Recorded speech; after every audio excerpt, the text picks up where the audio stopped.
I'm Neil Thomas. This is a real estate short take for the day. What's a short sale? People get involved in these things and they hardly know going in what it's all about. A short sale develops when a seller owes more on a property than he will receive in proceeds when he tries to sell it. Let's suppose the property's worth $200,000 and that's the offer that he gets. After sales costs and everything, he might have $185,000 available to pay off the loan. But maybe his loan balance at the time of closing is really going to be $190,000. He's going to come up short. He has a couple choices.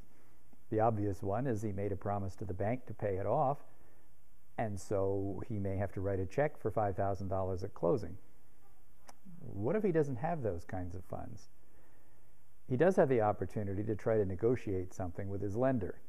He can go to the bank and say, I really have a hardship here, and I wonder if you would be willing to take a short payoff, less than what you're owed.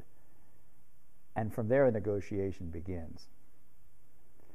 Now, the bank may or may not be willing to go along with it. If he has $50,000 in the bank, they're going to say, look, you promised to pay us, and that's what you need to do. But if it's a genuine hardship and that can be documented, then a short sale might be possible. Now, that's how it looks from a seller's perspective.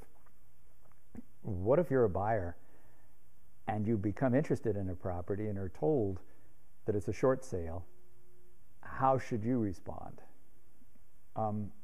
Quite frankly, you need to appreciate a couple things about the situation. The main one is that you're going to have to appreciate that the seller is going to be involved in a negotiation with the bank, and as a buyer, you don't get to participate in that. You're not part of the conversation. You have no control over what's going to turn out. And if you have made what the seller says is an acceptable offer of, say, $200,000, you may or may not find that the seller is ultimately able to do that transaction.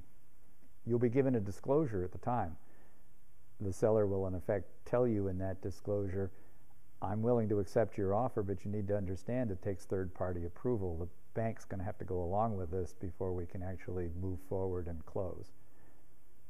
Those negotiations can take a long time. So the bottom line for a buyer who's looking at a property that's involved in a short sale is this: be prepared to be patient, don't count on an outcome, and perhaps you'll get a happy result. That's a short take on a short sale.